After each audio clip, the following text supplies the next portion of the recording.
বরগুনার পাথরঘাটায় প্রায় ৩.৫ কিলোমিটার সড়কের নাজেহাল অবস্থা। দীর্ঘদিন সংস্কার না হওয়ায় খানাখন্দে ভরে গেছে পুরো সড়ক। প্রায় বিকল হয়ে পড়ছে যানবাহন, ঘটছে ছোট বড় দুর্ঘটনা। দ্রুত সংস্কারের আশ্বাস স্থানীয় সরকার প্রকৌশল অধিদপ্তরের। বরগুনার পাথরঘাটা প্রতিনিধি তাহিদুল ইসলাম শুভর পাঠানো তথ্যচিত্রে বিস্তারিত জানাচ্ছেন সাকিব আল হাসান।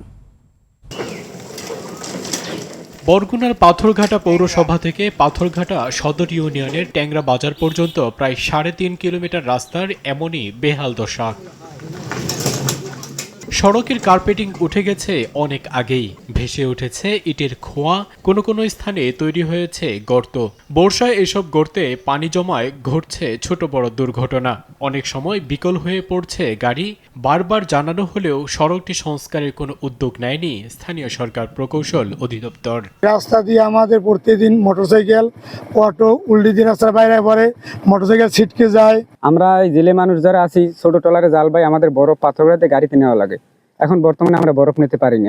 আমার মনে হয় ইনকাম করি ৫০০ টাকা, ক্ষতি হয় ৫,০০০ টাকার দৈনিক। সংস্কারের কথা জানান এলজিইটির এই প্রকৌশলী। রাস্তার ট্রাফিক ভলিউম অনেক বেশি বৃদ্ধি পাওয়ার কারণে এই জন্য আমাদের ওয়েডিং না করলে এই রাস্তার আসলে ট্রাফিক কন্ট্রোলটা ঠিকমতো হবে না। তো সেই জন্য আমরা রাস্তাটা ওয়েডিং প্রকল্পে দেওয়ার জন্য প্রস্তাবনা করছি। অলরেডি আমরা সেটা ঢাকাতে পাঠিয়েও দিছি আর কি। ভোগান্তি কমাতে দ্রুত সড়কটি সংস্কারের দাবি এলাকাবাসীর। সাকিব আল হাসান, RTV।